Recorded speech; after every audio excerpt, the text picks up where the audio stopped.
Hey guys, so I have an exciting update. As you can tell by the title of this video, yes, I am finally back in Challenger for Set 14.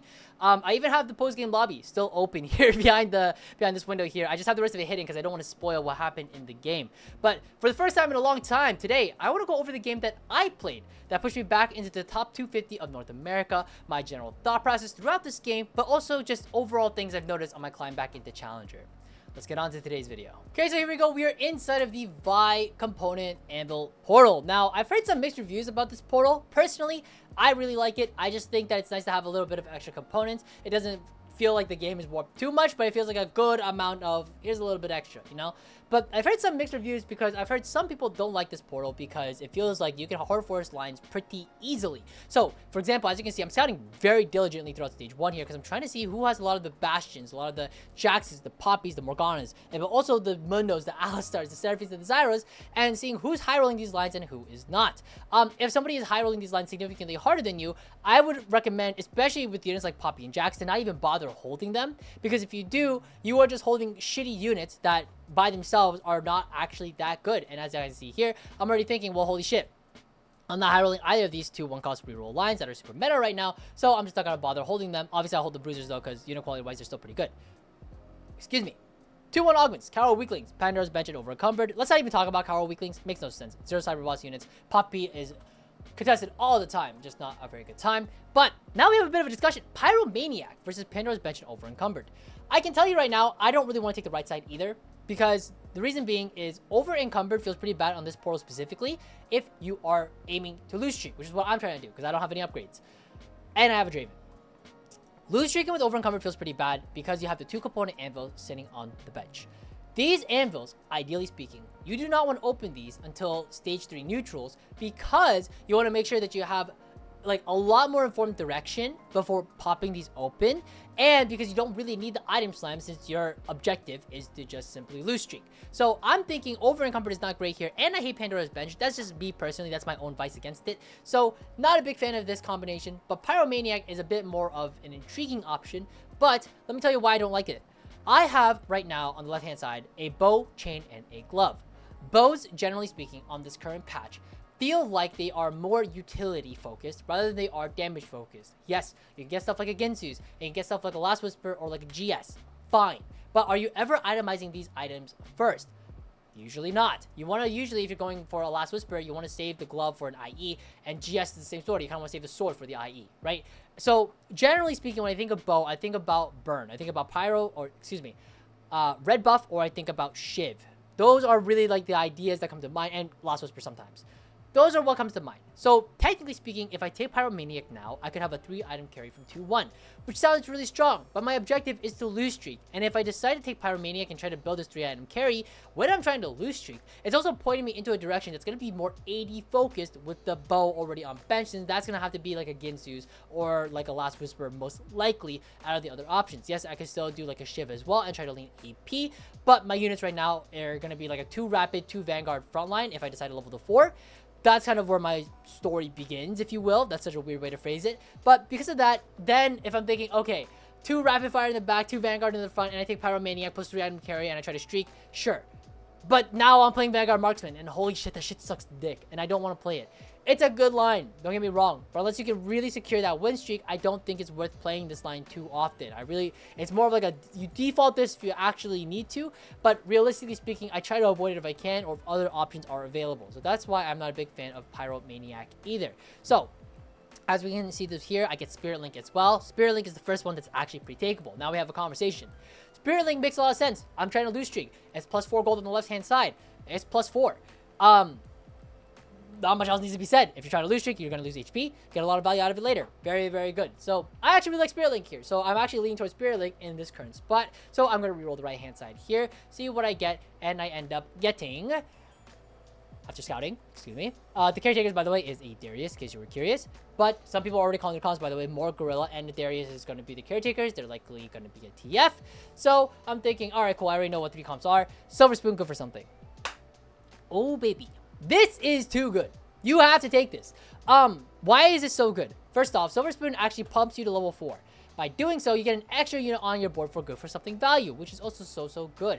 And bonus points, I have a Draven on bench. So with Draven on bench and level 4 already, I actually have an extra round earlier to start trying to find these Cypher units to potentially play around 3 Cypher. So Silver Spoon just sounds so good to me, and I also do not want to slime anything. I just think this makes the perfect sense. Obviously, going to build my strongest board here, which is going to be the double Mundo, plus the Alistar here onto my board, and I'm just going to sit here and see what happens. So in this game right now, yes, I do not have direction right now. I don't know what I want to play. I'm thinking it's probably going to be AD focused with the Draven and potentially Cypher. It could potentially be Cypher Draven, but I'm not entirely sure yet. So I'm just going to see what is going to happen with the game, and I'm just going to let the gameplay itself.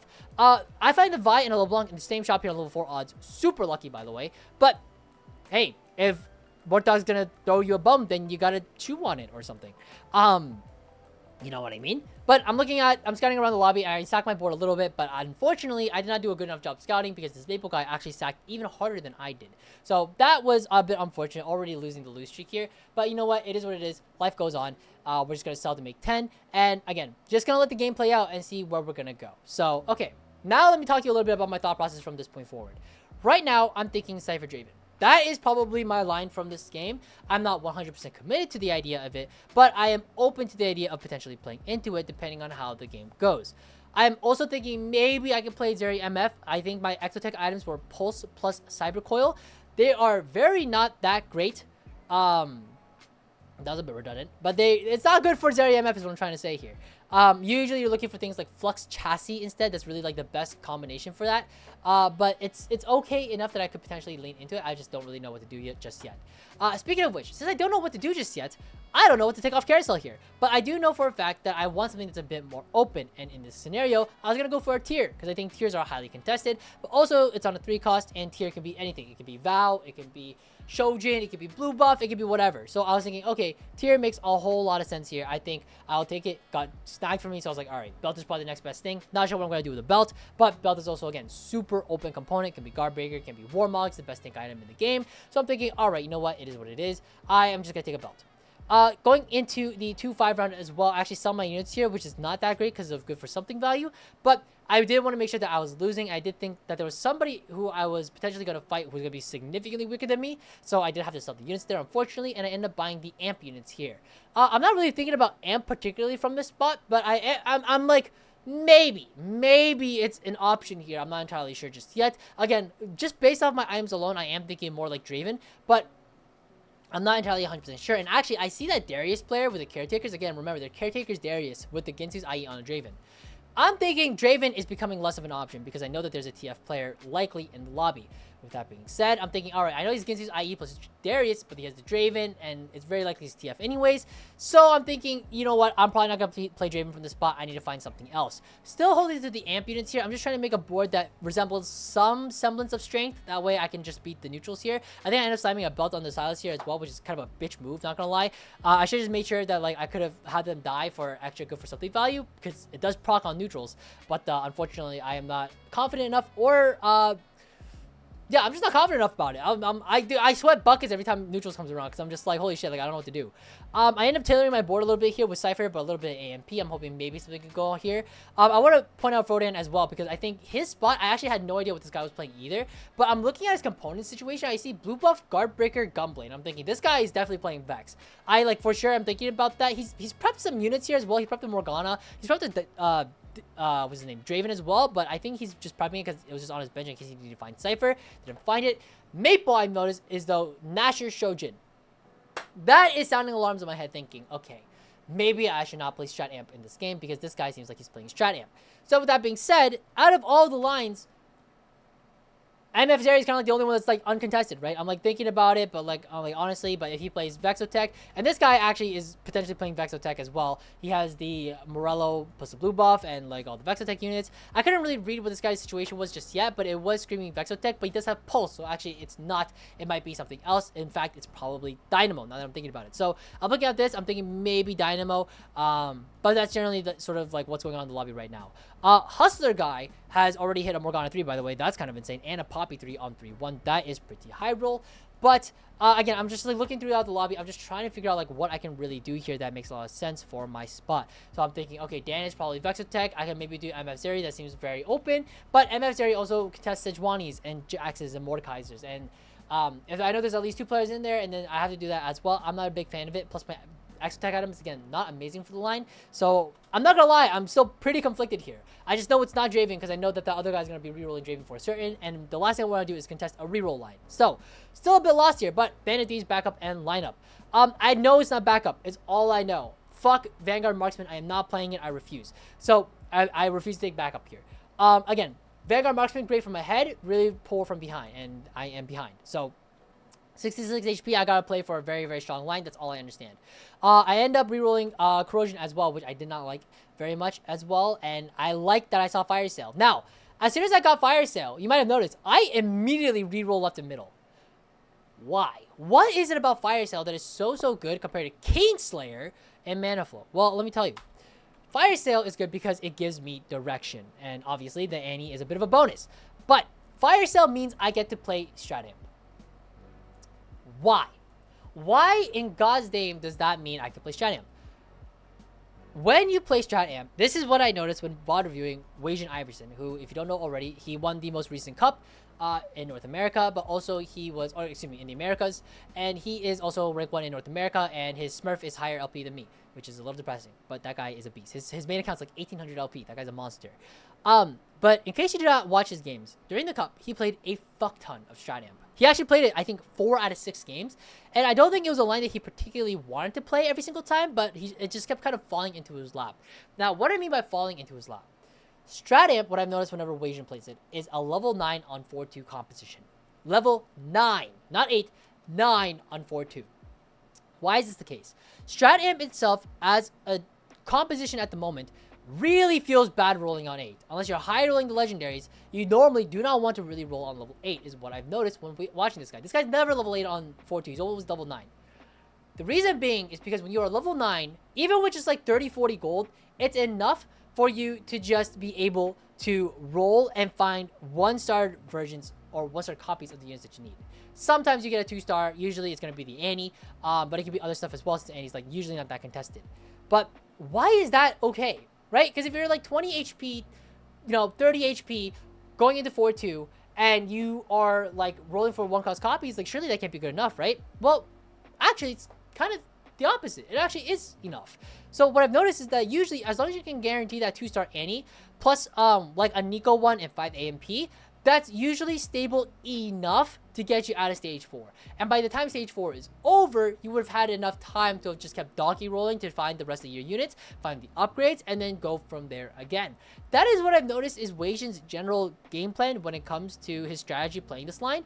And honestly, after trying it out a couple times myself, I do have to agree that I think that if you have a ton of econ, you can actually play this line fast 9 it, and then just donkey roll and find the units. But it's very frustrating because if you don't find those copies early, especially when contested, like I noticed that I am right now, that's gonna be a problem. Again, Maple is the guy in this lobby who I believe is contesting me in their current spot. Frodan did take an Annie with a tier away from me, which I thought was a little sus, but I was like, you know what, maybe he just needs the tier for like Vexotech items, like a Sedge or like a Morgan, or like Vow or Adaptive. So I was like, you know what, whatever, it is what it is. 290 cash out. I get the Masterwork upgrade as well, which is super fine. I think what I've also noticed when Wajan plays this line as well is that he is a big fan of Samira item priority, which I thought was really interesting. I think when I was reading Beppo's tweet about the line, he actually thinks that making Samira items is bad because you're not always going to guarantee to hit the Samira. But remember, the game plan here is we are trying to get to level 9 on 4-2, not level 8, level 9. And when we are level 9, that means that we actually have a pretty good chance of finding that Samira as long as we have enough money to roll. Now, as you can see here, with the units on my board, plus all the money in my like bank and everything, it's not a lot. I have like 30 gold here on 4-2 once I level to 9, which is kind of unfortunate. It's really scary. I have growing investment in my inventory as well, which is nice, but it's definitely going to be cutting it close. I think 30 gold is probably the minimum you need including all the units on your board and everything to like make sure that you can actually get to a decent spot to stabilize on stage 4, level 9, despite having 1 cost copies. 2 augments, Black Market, Final Polish, and Radiant Relics. I don't know. I just need to click on something. I know it's not Woodland Charm. I'm just going to roll over this. Binary, I'm not a big fan of. I already have 80 items. 3 items specifically. That's why I didn't want it. Share the Spotlight. I don't like it because I have Street Demon on my board, and Share the Spotlight is going to grief it. And I see Titanic Strength. It doesn't make a lot of sense. A lot of my units are going to be 1-star copies, at least for the next stage. Final Polish is okay, but Radiant Relics, I could actually hit a really strong tank item here, which I really wanted. That way, I could actually fortify my front line, because this comp needs front line. That's what's struggling this all the time with this line, is that it lacks front line. So Radiant Relics for like a Radiant Warmogs or like a Radiant Steadfast would have been super good here. That's kind of what I was looking for, because again, these also Radiant items, by the way, would eventually move on to the Zac, who's how you cap out on this line. And with that being said, Radiant Warmogs on Zac is just so disgusting. So I could actually win the game off here just fighting a Radiant Warmogs on Zac. But I end up rolling over. I'm the carry now, so I have to go with Radiant Relics. I just need something here. I miss on the tank items, but I do find Fist of Fairness, which makes a lot of sense here because I do have the Radiant IE. So I'm going to do that. I'm going to level to 9 here and roll. And again, look at my money here. I have 30 gold to roll, actually 28 to roll. I have the Rengar, so 30. Sell the Cho'Gath, sell the Rost, sell the Mordekaiser.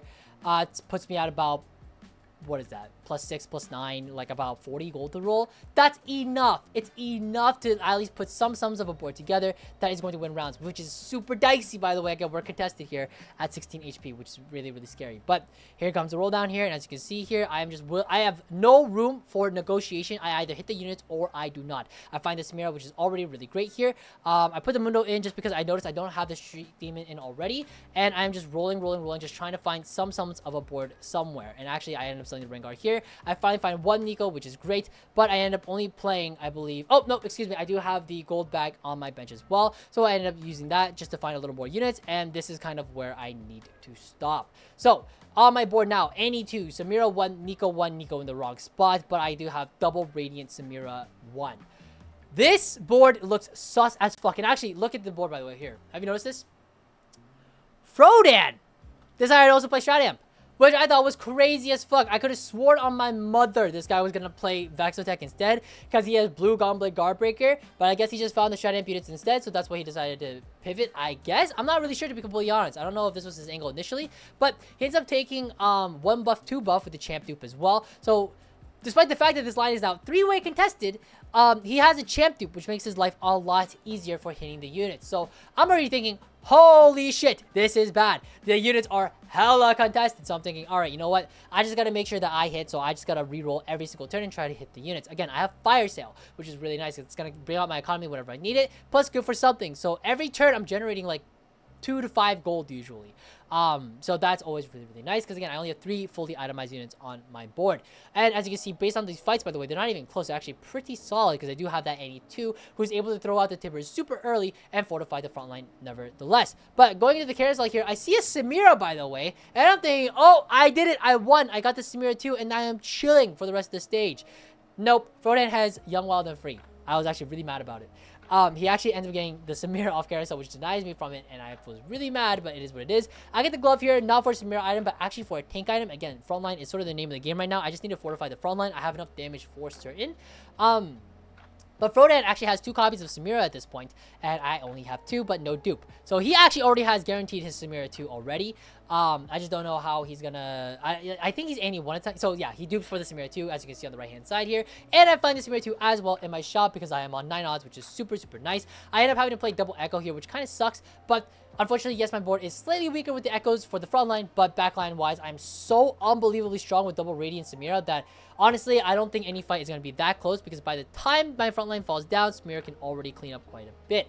Again, the comp is 3-way contested, so now I've had the Annie 2, the Samira 2, I still need the Zac, I still need the Viego, and I still need a Nico 2. I'm still far away from really getting to a point where I feel super comfortable about being on this line, and I don't have a Nidalee. I've been rolling. I need 5 AMP, but I don't have a Nidalee yet, which is crazy. I need 1 Nidalee, man. That's all I needed. And I'd be so much stronger. But as you can see here, going into the fight as well, I'm actually fighting Maple, who again is also playing this line. But because they are level 8 and Donkey rolling for the units instead of being level 9 like I was, they are struggling much harder. Again, Frodan actually high rolled the line quite hard on level 8, but because I'm 9 with the extra unit on board and the Viego as well, I'm actually able to cap out slightly higher, especially with the double rating on a Samira 2. Samira 2 is definitely going to be the huge determining factor when it comes to these fights. As well, you can also notice I've stacked my positioning a little bit for the neutral rounds. I wasn't doing this earlier, but go for something because it does proc on neutrals. I definitely made sure that I wanted to try and proc it for this turn as well. Again, name of the game is donkey rolling, trying to find the units that I need. Again, I find Nidalee in the Zac, and this is going to be the board. I know some people have talked about, I believe it was Beppo who was like, oh, like, whenever you play this line, you want to get the Garen on the board. That way you can farm for strat mods. But I've noticed that, generally speaking, that one, when Wajan plays this line, he likes Viego over Garen. But number two, I think the Garen mods are way too... like, it's too dicey, especially for the fact that you are going to be so low HP when playing this line, like 9 times out of 10, that if you are going to sit around and wait for a Garen mod that's going to miss the strat mod, it's just too much variance, and it's not good. And even if you get a strat mod, it doesn't feel as good as having the Viego on the board, who is already one.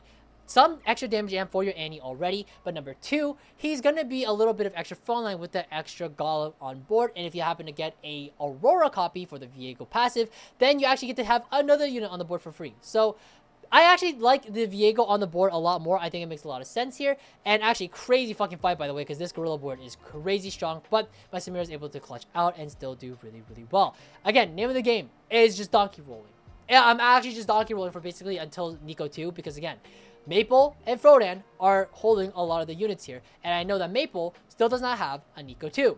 Therefore, I need to keep rolling for it because I know it's in the pool, and there's nothing else for me to do except roll for these units and try to find the Zac 2.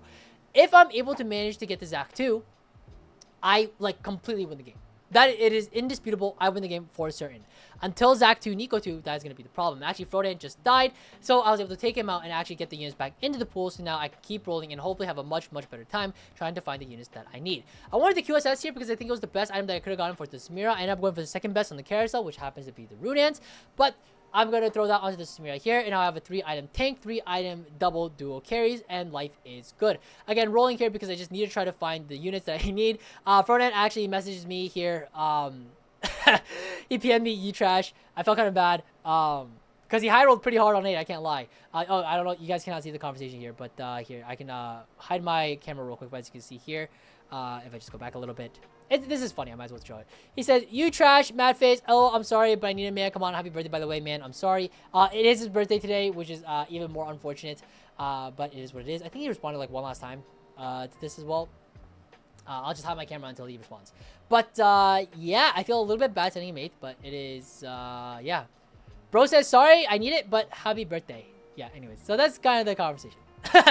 Anyways, that's what ended up happening, which is pretty funny, I thought, as well. This is why I wanted to share it. But Maple also ends up going into 6th here. By the way, I don't know if you saw, I wrote, send me your PayPal or something, or I'll buy you a beer, since it's his birthday, and then, he did not respond, but whatever. It's just banter. Anyways, I am now sitting on a Zac with a Nico 2, and my life is looking kind of good. Both the contestants went 6-7, and now I am sitting here, sitting kind of chilly. I'm thinking, you know what? I think at this point in the game, my life is pretty much figured out. I think, you know, life is good. I don't think there's much else that really can cap out higher than I can. Samira with double radiant plus the Zac as well. Zac 2 is when once I have that, I can actually think about going level 10, which, by the way, I've noticed Wajan actually does quite a bit. He actually prefers going level 10 instead of rolling for the blobs, which I thought was kind of interesting. It's not all the time, obviously, you gotta play it by ear, but every game I noticed that he played this, he just went 10 instead of just like rolling for bloblets, which I thought was kind of cool. But anyways, still gonna be rolling here, still looking for that Viego 2, still looking for that Zac 2, and once I find that Zac 2, I'm gonna be actually rolling quite a bit. I think I rolled to 10 here, despite not getting any more Gox value, but I just want to make sure that I could just try to find that Zac 2 as soon as possible. And I'm taking the Morello here. It's not necessarily the best item. I could have maybe taken D-Claw because I did notice that the last players are basically all AP. But I just figured, you know what? I might as well just get some anti-heal that's like slightly more consistent than going to be the anti-Tibbers. And I don't know if that's necessarily the correct choice. I actually do think D-Claw might have been better looking back on this. The anti-heal is not as important, but it is good enough that I was like, okay, you know what? It's probably for the better. I end up here just making sure I proc Gox as well. And I need to check the Bloblets as well. So I believe after I roll down here, I check. And it is, I was way too fast for my eyes, but I believe we are sitting on, let me see here.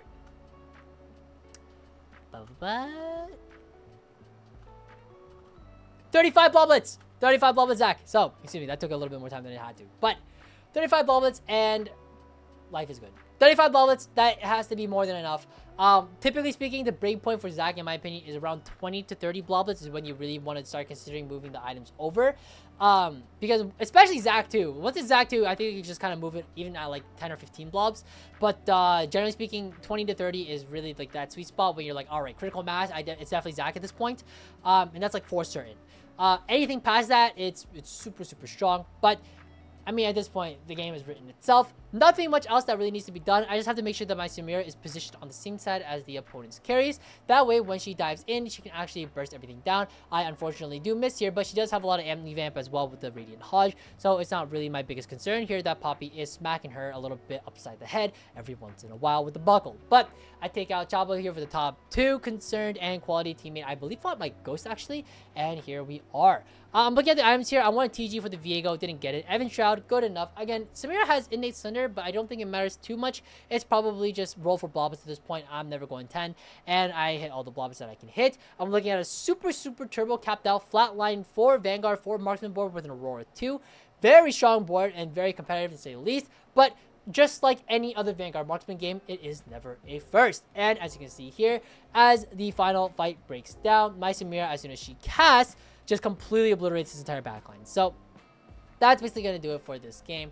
It is a first, and I hope this video was helpful. I hope you guys learned something. Again, I'm super, super happy to finally be back in Challenger. This is the final post-game lobby itself, but I'm super happy to be back, and can't wait to make more content. I've been like slacking a little bit on the content side because I was like really grinding, and I was like, I gotta hit Challenger this patch because I love this patch, and this patch is so good. But anyways, that's going to do it. Take care, guys. Happy climbing.